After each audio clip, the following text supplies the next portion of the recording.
Welcome to a special edition of Gospel Truth with Andrew Wommack. In a landmark ruling, the Supreme Court today legalized abortions. In remembrance of the 1973 Roe v. Wade decision, all this week, Andrew interviews Janet Porter, architect of the pro-life heartbeat bill and a courageous political ally in the fight for life. Here's the news. We've been talking about abortion. We've been marching about abortion. But I'm here to tell you, we're going to end it. And now, here's Andrew. Welcome to a very special edition of our Gospel Truth broadcast. This week we've got on my program Janet Porter, and this woman has been a force of God in the political realm trying to end abortion. And I believe that we are going to see abortion ended in our lifetime. And a lot of it is due to this woman, Janet Porter. I'm going to be interviewing her, and I tell you, she's stronger than an acre of garlic. You will really enjoy this. And so we're going to be continuing our interview with her. I encourage you to watch this. At the end of the program, we'll be giving you information about how you can get our product on Choose Life, which will include my interview with Janet, but also how you can get her product, her books, and go to her website. So watch this, and I'll be back at the end of the program. This is the 48th anniversary of Roe versus Wade that was decided in 1973. And every year at this time, we have programs about that. I tell you, this is something that it's a shame that the body of Christ ever let this happen. In the past, we've had Melissa Oden on here, who survived an abortion, Kristen Hawkins, who is the head of Students for Life, Marjorie Dannenfelser, who is the head of Susan B. Anthony, and Eileen Smith, whose daughter was killed having an abortion, and Carrie Fisher, another lady who survived. And this week, we've got a really special guest on, Janet Porter, and I just met her in August of this last year at the National Association of Christian Lawyers. We're both on the board of directors for that. And so what a blessing she was, and we're going to be interviewing her. But let me real quickly just say that we've got all of these previous interviews that we did on our program on this little USB here, and we're going to be adding Janet's interview this week to this, and so this will be our product, and I tell you, this is powerful. We've got some great things. We've also got Minka Disbrow on there, and this is a lady who that when she was, I forget the exact age, but she was in her 90s, she finally reconnected with a daughter that she would have aborted if they would have had abortion back in those days. But she gave her up for adoption, and when she was 90-something years old, her and her daughter reconnected, and we've got an interview with her on there, and it is really, really good. So this is Janet Porter, and Janet, I'm not real good at introductions, but let me just go through some things here, because it's amazing what you have done. God has used you in a special way. But she is the one who is the architect of the pro-life heartbeat bill that is now in 29 states? It's introduced in 29, it's passed in 10 so Praise far. God. And that's just awesome. She's written a number of books and even a film here. I haven't seen this film, but I was reading your biography. That's awesome. And you did this with David Barton? He's in it. We interviewed 100 leaders from around the country, and it was making the case for marriage. It's an update of a book I wrote called The Criminalization of Christianity. This one's called Light Wins, because no matter how dark it is, we have to remember light wins, and that's what that is about. It's about marriage and our freedom. And I tell you, if you haven't heard Janet before, you need to stay tuned this week, because this woman is full of faith. She is just amazing. I've read 100 pages out of this book. I should have read the whole thing. It's an excellent book, but I'm just, I don't know, I feel guilty about reading anything but the Bible. But this is awesome, and I tell you what, she is, she pushes through and inspires me. It's really good. Anyway, there's so many other things. You've written 6 books. Also, I was going to say David Barton is he's on our board of directors for our Truth and Liberty Coalition, and he also started our 3rd year practical government school in our Bible college. So great. He's been on here a number of times. The national director for the Center of Reclaiming America, founded by D.J. Kennedy. You were with that from what? 97 through 2002. Legislative director of the Ohio Right to Life. You wrote a lot about that in the first 100 pages of this, and that was awesome. Thank you. And then this really blessed me. You've debated Jack Kevorkian and the Planned Parenthood leaders and stuff. That's awesome. A lot of fun. That's awesome.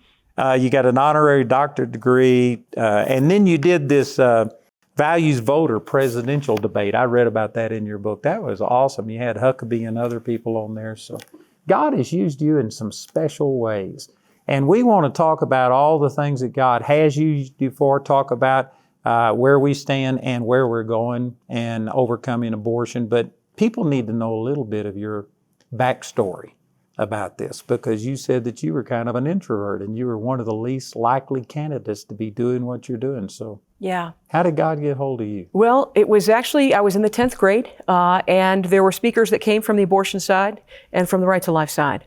And once they put the picture of the babies in the garbage can, I looked at that as a 10th grader and I said, there is no way to word your way around that.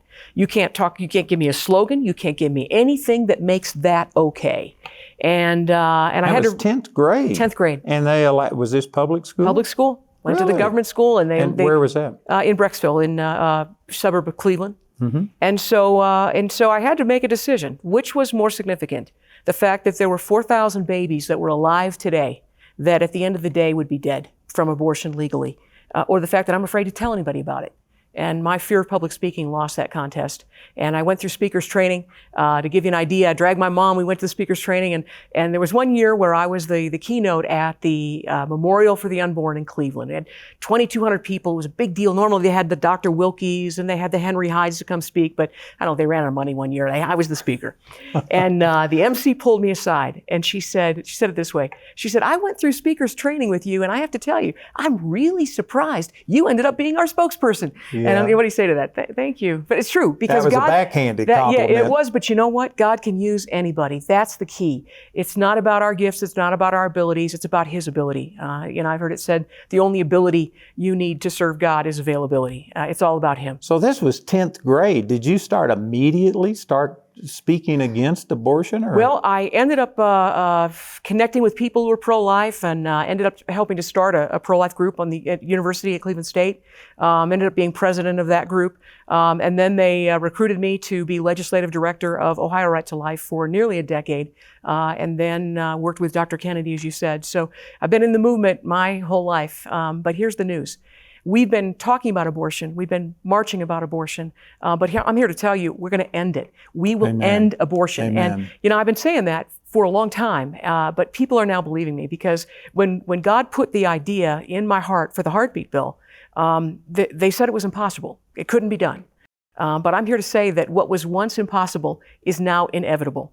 As you mentioned, it's been introduced in 29 states, but here's where it's passed. Arkansas, North Dakota, Iowa, in Mississippi, Kentucky, Georgia, Missouri, Louisiana, Tennessee, and Ohio, where it all began. These are arrows, finely crafted arrows that are right now being launched through the court system to deliver the fatal blow to the heart of Roe versus Wade. So as we see this memorial, and as people are lamenting what has happened and the more than 60 million dead children, I'm here to say we are going to end it. And what God did is He's given us the same indicator that we use for everybody else. If a heartbeat indicates life, it's the universally recognized indicator of life. And, everyone gets it. It's, as our mutual friend Jason Rapert said, the senator in Arkansas that helped to pass the first one there, he said, if there's a heartbeat, there's life. It's that simple. So we drafted a bill that simply said, if a heartbeat's detected, the baby's protected. That's the bill.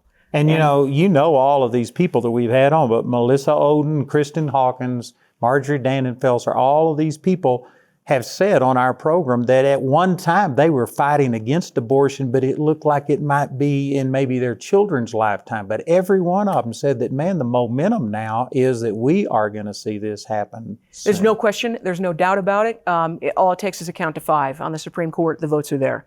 And Melissa Oden, I'll tell you a story about Melissa Oden. We brought her in to testify. I was in the House committee. And as you know, she survived an abortion. And she was there with her little girl. She was 3 years old or so at the time. And I was holding her on my lap while she was testifying. And she was making the case that when you kill me, you kill the generations that follow me, my daughter and her children and the generations that follow. And I looked at the little girl, I said, do you want to go be with your mommy? And she looked at me like, can I? And I just let her go. And she walked up to the podium where she's giving her testimony, picked her up at that moment so that everyone could see the visual of what we're talking about. One life is really one that will bring generations of children to follow you know. So you were there and saw this. How did this affect all of the liberals that are promoting abortion? Did it? Honestly, I was astounded that they were, they talk about women's rights. And it's almost as though they were there saying, not even almost, that they were sorry she made it out alive. It was so callous and so cold. And that's what we saw when we brought in, my favorite part is we brought in the youngest to ever testify. We billed this, the youngest to ever testify in the State House and then in Congress. We brought in an unborn baby.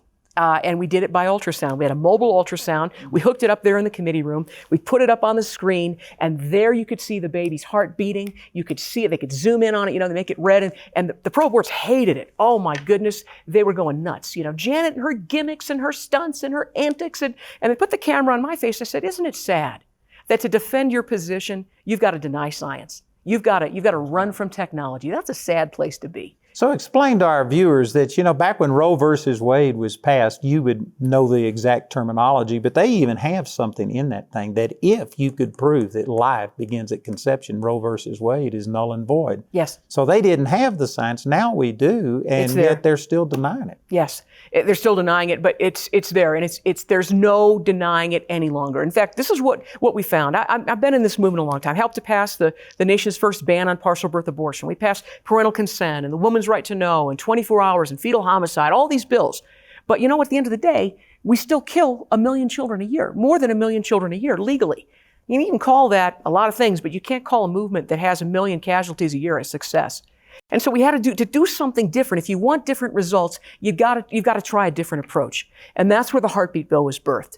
It is the wedge in the wall of Roe versus Wade. It is, I believe, let's just put it this way. It's a compromise. It's an incremental bill, but it's a great big increment. All right. I want to protect them from conception. We all do. So far, and when we introduced this bill to begin with, that had never passed anywhere. And so, all right, you want an incremental bill? We'll give you an incremental bill. We'll use that indicator that science has given us, and use heartbeat.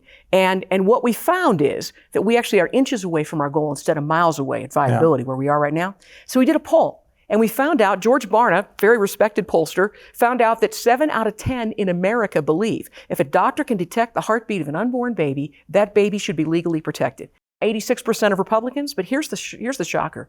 55% of Democrats believe the heartbeat bill should become law. And that's where we saw the breakthrough. All right, y'all don't want, the pro-aborts want to kill them till birth. We want to protect them from conception. But we can at least all agree that once that baby has a beating heart, we can protect it then. Mm-hmm. And what we showed is that how cold and heartless they were in these committee rooms when this baby's heart is beating. Just the committee hearing, by the way, saved a life. I talked to a woman who was one of the staffers. She said a friend of hers asked her to drive her to the abortion mill. She said, I couldn't do it. I found out about this baby's heartbeat. It's like putting a billboard across the state that says abortion stops a beating heart. But instead of that, with the heartbeat bill, instead of abortion stopping a beating heart will stop abortion. And what we saw in Congress, we brought in little baby Lincoln. He was 18 weeks in the womb. This little baby was there, and you know how the protesters come in the congressional hearings. They're there and they're disruptive, and they kind of try to cause a commotion. But when they put little baby Lincoln up on the screen, as Congressman Steve King was describing, there's his heart. You can see him move. The room was silent, and here's what he saw: that even the disruptor, the people who were there protesting us, were seen wiping tears from their eyes. One woman wiping tears from both their eyes, and that's when I realized that this baby's heartbeat can reach even the hardest of hearts.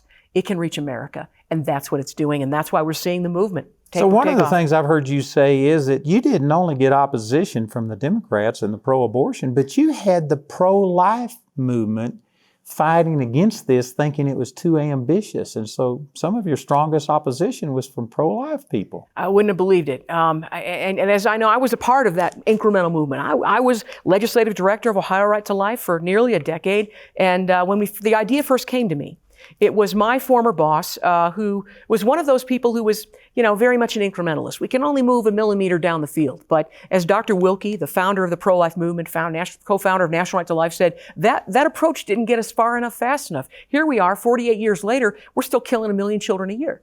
And so I went to them and I said, we'll support your incremental bills. I mean, any bill that protects anybody, we're for, right? We're for the personhood amendments. We're for everything. But we believe this is the approach that's going to be what brings Roe versus Wade crashing to the ground. I said, would you support our heartbeat bill? And at this wake, here I was at the funeral of this man who said, oh, the incremental is the only way to go. And I just realized here he was. His whole life he worked to end abortion, never got to see it. And something hit me. I'm telling you, I'm not a touchy-feely, but I'm telling you, something hit me. We need to do this, and we need to do it now. And I walked over, at the wake, I walked over to the president of Ohio Right to Life, and I said, we're looking to do a bill like this. And he said, would you support a heartbeat bill? He said at the time, yes. And so I included him in on some of the conference calls and some of the emails, and come to find out that as I was saying, trying to encourage the troops, we have 3 co-sponsors, everybody, isn't that great? We're up to 8, and we just got Legislator Smith, and he was peeling them off as I was putting them on. And then he came and testified right next to Planned Parenthood and NARAL to kill children against the most protective bill that's ever been passed in the State House.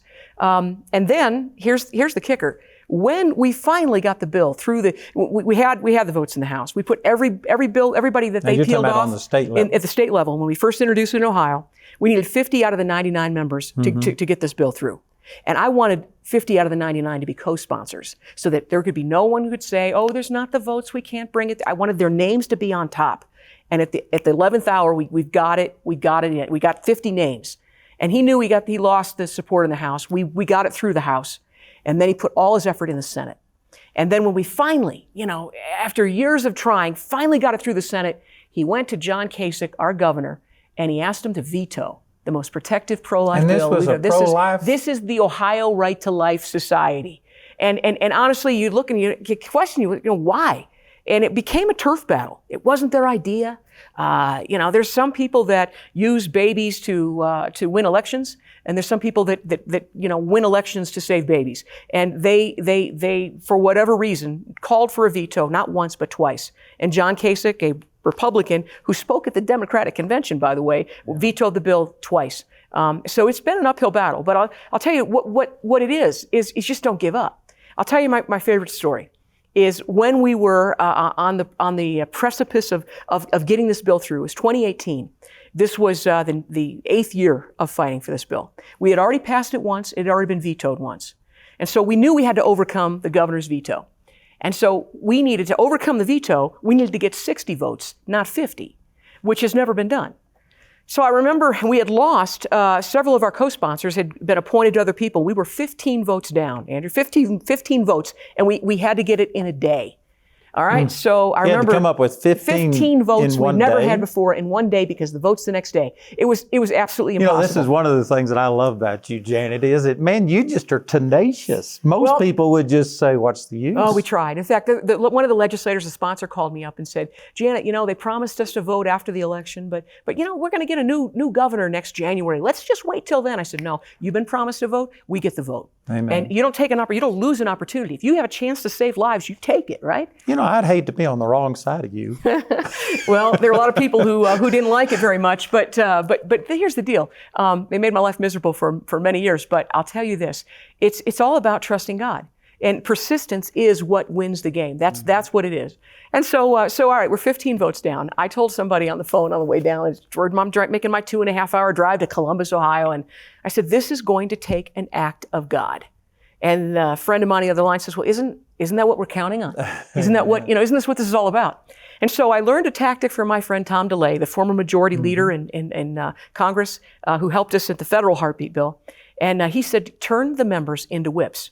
So I made a whip list, all right, of all the votes we needed. And I'd say, Representative, Smith, can you try to get these 2? You're in committee with these 3. Can you try these? And I asked them everybody loves to come on the day of the vote, but nobody likes to do the work, all right? So I was actually lobbying by myself to try and get 15 votes we never had. It was completely impossible. We go down there, and so the next day comes. Our vote's at 1:00. We're still 2 or 3 votes short, which is pretty amazing in itself to be within a handful of votes. And I meet with a Democrat, a African-American statesman. He is a Democrat by the name of Bill Patman. And I met with him. He's the only Democrat vote we had. I said, if we're going to get this, we're going to need another Democrat. I said, I don't know how we're going to get him. We tag team a guy, couldn't get him. I said, all right, there's one other guy. His name is Glenn Holmes. I said, here's his concerns. I highlighted in the bill. I said, see if you can get, we got less than an hour. See if you can get to him. If you do, text me. And so, all right, so he was going to try. And meanwhile, the session's starting. They're coming out of the woodwork, though. I mean, it's no longer where are they on the issue. They are actually wearing T-shirts that say pro-abort witch. They've got earrings that are pentagrams the size of saucers. Really? All right? And they all got their phones on me. Oh, it's a lot of fun. And so I'm there by myself. Were these the representatives? No, these are the activists that are coming, but they all have, they're wearing pink and they're, doing their deal. We have little gift bags with chocolates, heart chocolates in them saying, heartfelt thanks and have a heart. It's got the talking points all in color, and we're there handing them out. And so session begins. I go up to my seat that's saved. I go up to the balcony. And it starts. I get a text from our Democrat, Bill Patman, and it says, done. Like, oh my goodness, we got a shot. We actually might get our 60 supermajority to override the veto votes. It's just never happened. And so right then, the Democrats call for a caucus. So I still am maybe one or two votes short. I'm going downstairs and I'm looking in, I'm kind of short. I look in the window, I'm like standing on my tiptoes trying to see if there's anybody else I could get, any other votes we could get. And Bill Patman comes up to me, he says, yeah, you're going to strain your legs standing on your tiptoes so long. I just hugged him. And he says, you know what's happening right now, don't you? He says, the Democrats called a caucus. They broke in the middle of the session to surround him and threaten him and to that he dare not cast a pro-life vote. And I said, is he going to hold firm? He says, I don't know. And so we held hands outside the chamber and we prayed that day, and session goes back, and it goes back and forth for hours. And I had been told not to take pictures in the gallery. I had enough. I was told not to. But my intern was not told that. So I told my intern, Josh Halavity, I said, Josh, get a picture of that board. When the votes are cast, you get a picture of that board. And he goes, got it. And he takes the picture. And so the vote is cast. I need 60 votes. 60 votes to override the veto. And the vote comes down, and it's 58-35. And it wasn't one of those, well, we tried. It was something's not right. Something in me said, this is not right. And we go downstairs, and I'm looking at the phone to see who we missed and who was gone. And meanwhile, 10 minutes go by, and Glenn Holmes, the Democrat that our champion talked to, went forward, even after the vote, and cast a yes vote. So it is now 59-35. We are one vote away. He changed his vote. And so we are one vote away. And I look and I say, wait a minute. If they vote no, it's red. If they vote green, it's yes. And so there's one in orange. There's one in orange. It's named Marilyn Slavey. I said, why is her name in orange? They said, well, maybe she left. I said, no, I saw her. I gave her a gift bag with our chocolates in it. And they said, maybe they flipped her. I said, no, not this one. She was a co-sponsor. Her husband was a co-sponsor when he held the seat before her. And they said, she left. And we had one guy, Nino Vitale, this man said, I'll self-identify as a female and look for her in the ladies' room. And we didn't do that. But I did get a text. I did get one of the reps on the floor gave me a cell phone of the rep. And the husband's name is Lynn, and the wife's name is Marilyn Slavey. That's the vote we need to get. And I called him up. I said, Lynn, we have less than 3 votes on the roster, 3 or 4. We have less than an hour to get her back. She's the swing vote. He said, it's impossible. We are 2 hours away for a mandatory meeting that we can't miss. There's no way. It's a 4-hour round trip. There's no way we can do it. And something in me, I'm telling you, something in me said, and part of it is that I'm an Ohioan. And the motto of the state of Ohio is, with God, all things are possible. Amen. We know it's true because Jesus was the one that said it, right? And if we believe it, if we really believe that's going to change how we act. So I said to him that day, I said, can you pull off the street? Can you pull off the highway? Because I'm on my way to get her right now.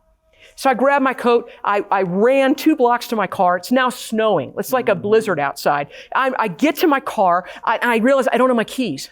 I'm like, oh my goodness. And a guy walks up to me, very calm. I'm out of breath, but he says, here, you drop these in the crosswalk 2 blocks back. Wow. So I get my keys. So I'm like either a marathon runner or an angel. And so I get in my car, I drive north, and I remember my buddy, Josh, who's an intern, his mom used to be an intern for me when I was working at Right to Life. I said, she used to give these reports for Wayne Holmes County Right to Life. I said, hey, that's where our swing vote is waiting in Holmes County. I said, can you call your mom, see if she'll pick her up? And so she drives south while I drive north. My husband calls me. He says, what are you doing? said, I'm driving like a maniac through a blizzard to get our swing vote.